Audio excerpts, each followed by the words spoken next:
Hello and welcome to Dr. Brainwaves. I am Dr. Rena Azar, and this is Dr. Susan Raschal, also known as Dr. Susan. And today we're going to talk about a horror film, dust mites. Dust mites. That's what keeps us busy in an allergy office, but dust mite is fortunately a very small critter that you can't see with the naked eye, and Dr. Azar just showed you why, because it's not very attractive. They aren't very attractive. They are actually in the arachnid family, which is a spider family, but they can cause all kinds of problems. If you have a significant other that you sleep with, you actually have 2,000,001 sleeping partners. Yep, that's right. So that's why we need to do dust mite avoidant measures. So dust mites can cause all kinds of allergy symptoms. It can cause eye symptoms, your eyes can itch, ears itching in the roof of the mouth, in your nose, back of your throat. It can cause you to sneeze, can cause you to have other symptoms associated with allergy. So dust mite can be a problem. And the sneaky thing about dust mite is, again, you can't see it, so you don't realize that it can be a problem. But the number one symptom of dust mite allergy is a stuffy nose. Mm-hmm. So when people wake up first thing in the morning and their nose is stuffy, well, guess what? It may be dust mites. So one of the things that we will teach them to do is the avoidant measures. Avoidant measures. And what are those avoidant measures? Don't sleep. That's an avoidant measure. Don't go to bed. Because if you have carpet in your bedroom, the highest concentration of dust mite, and I should mention, it's just not the dust mite we're allergic to, it's the dust mite's poop and all their body parts. Yep. So imagine 2,000,001 sleeping partners, but millions of particles of poop in your bed. But highest concentration is going to be in the carpet in the bedroom. But if you don't have carpet in your bedroom, like you all don't, then the highest concentration will be in the mattress, which is why we recommend first taking out the carpet. And if you're going to replace it with something, don't replace it with something that you can't damp mop, because we want to try and get the dust mites out. The other thing that you want to try and do is get those special zip covers that go on the mattress, box spring, pillow, as well as keeping humidity at less than 50%. Why is that?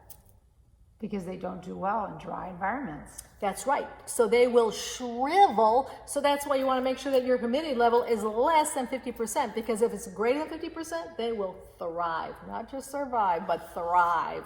And then the other thing that we tell people to do is wash their sheets in hot water, because it takes 130-degree temperature to kill the mite. And be aware of some of these promotionals that say this will kill a dust mite, this will kill a dust mite. Talk to your allergist about that, or go online on a reputable source and see if in fact that's true, because a lot of people want to sell their wares and they're giving you information that's not accurate. So then after you identify what it is that you're allergic to, and the best way to do that is go see an allergist who can do the test for you, and then they will make these recommendations. They'll also recommend where to get the dust covers and some of the other things you can do. Know that air purifiers, not helpful. And why is that? They're not helpful because the dust mite is a heavy protein, and so it falls down into the floor, into the mattress. You also in the bedroom want to get rid of all the dust collectors. So I tell the little kids that have a gazillion stuffed animals in their bed that they sleep with, put them in the freezer during the day, and that will at least not allow them to have as many symptoms. Because if you wash them in hot water all the time, they'll fall apart. So that's the other thing I tell parents to do, is if a child has a favorite toy and they have a meltdown, if they don't have that toy, buy two.